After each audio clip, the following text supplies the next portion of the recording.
আয়রে লক্ষ টাকার ঘর, কোটি টাকার বাড়ি, এই দেহের নিঃশ্বাস বন্ধ হইয়া যাওয়ার সাথে সাথে সবকিছু হইয়া যাইবে পর। এই যে অর্থ আর সম্পদ এর বাহাদুরি, যেদিন নিঃশ্বাস হইবে বন্ধ, ওই লক্ষ কোটি টাকার ঘরটা হইয়া যাইবে আপনার বন্ধ। একটু খেয়াল করিয়া শুনেন, তাই অর্থের লোভ করিও না মানুষ, সবকিছুই পড়িয়া রইবে। এই সুন্দর দেহে নিঃশ্বাস বন্ধ হওয়ার সাথে সাথে তোমার পাওনাটাই তুমি সুন্দর করিয়া পাবে। এই তো আমাদের অস্থায়ী জীবনে প্রতি বছরে একবার মাহে রমাদান মাস আসে। তাই তো এই রমাদান মাসে আল্লাহর কাছে দুহাত তুল্লা মোনাজাতে নিজের জন্য আর ফ্যামিলির জন্য চাবো আমরা মাপ। এই তো আমার পূর্বপুরুষ পৃথিবী থেকে বিদায় নিয়েছে, তাদের জন্য করব আমরা দোয়া। এই পবিত্র রমাদান মাসের উছিলায় তারা নাজাত যেন পায়। আমাদের এই চার আঙ্গুল কপালে কত সুন্দর করে বড় অক্ষরে লেখা আছে, কখন জানি অন্ধকার ডাক আসে। এই তো লাল সিগন্যাল বাতি জ্বলার সাথে সাথে পূর্বপুরুষের কাছেই আমার জায়গা হবে।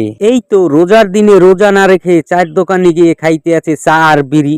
আসলে কি ভাই এগুলা সরকারি ভাবে ফ্রি? এই তো পবিত্র রমাদান মাসে ইমানদার লোকেরা কি সুন্দর রাখতে আছে তারা রোজা, তাদের শরীর থেকে কমে যায় যেন পাপের বোঝা। এই তো খাবার দাবার খাইতে লুকোচুরি বেরোজগারের কাছে বিরাট হইছে একটা বোঝা। আসলে সঠিক ইমান নিয়ে পৃথিবী থেকে বিদায় নিতে আমাদের হইতে আছে খুব কষ্ট। যদি বলতে কিসের অহংকার করো মানুষ, আল্লাহর এক ইশারাতে শেষ। তার ইচ্ছাতে সৃষ্টি হইছ তুমি, আল্লাহ তোমার যা দেশে তাই নিয়ে থাকো তুমি বেশ। এই গরিবের মনে কষ্ট দিয়ে কেন বলো টুকুর টাকুর কথা? এই গরিবের ঘরেই জন্ম হইছে আল্লাহ তাআলার লেখা।